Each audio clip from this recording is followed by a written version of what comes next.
ഈശോ മിശിഹായ്ക്ക് സ്തുതിയായിരിക്കട്ടെ. പരിശുദ്ധ അമ്മ പറയുന്നു, നിങ്ങളുടെ അനുദിന ജപമാല എന്നെ വളരെയധികം സ്പർശിച്ചിരിക്കുന്നു. വ്യക്തി ജീവിതത്തിലും കുടുംബജീവിതത്തിലും സാമൂഹിക ജീവിതത്തിലും ഉണ്ടാകുന്ന ആത്മീകവും ഭൗതികവുമായ എല്ലാ പ്രശ്നങ്ങളും അതെത്ര വലുതാണെങ്കിലും അവയെല്ലാം പരിഹരിക്കാൻ ജപമാലയ്ക്ക് കഴിയും. പരിശുദ്ധ ജപമാല വഴി അമ്മയോട് കൂട്ടുപിടിച്ച അമ്മ നിങ്ങളുടെ വിശുദ്ധി കാത്തു സൂക്ഷിക്കും.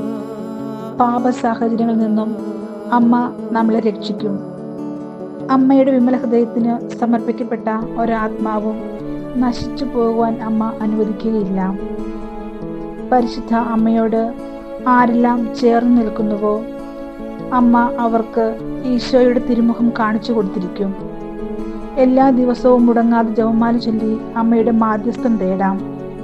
20 രഹസ്യങ്ങളിലൂടെ നമ്മൾ ധ്യാനിക്കുന്നത് ഈശോയുടെ രക്ഷാകര രഹസ്യങ്ങളല്ലേ? ഇതെന്തിനാണ് ആവർത്തിച്ച് ചൊല്ലുന്നതെന്ന് നമുക്ക് തോന്നിയേക്കാം. അത് ആവർത്തനമല്ല, അതൊരു താളമാണ്. വിശ്വാസത്തിൻ്റെ, ധ്യാനത്തിൻ്റെ താളമാക്കി നമുക്ക് ആസ്വദിക്കാം. ഈശോ മിശിഹായുടെ വാഗ്ദാനമായ പരിശുദ്ധാത്മാവ് ഞങ്ങളിൽ നിറയാൻ ദൈവമാതാവായ പരിശുദ്ധ കന്യാമറിയമേ, ഞങ്ങൾക്ക് വേണ്ടി പ്രാർത്ഥിക്കണമേ. ആമേൻ.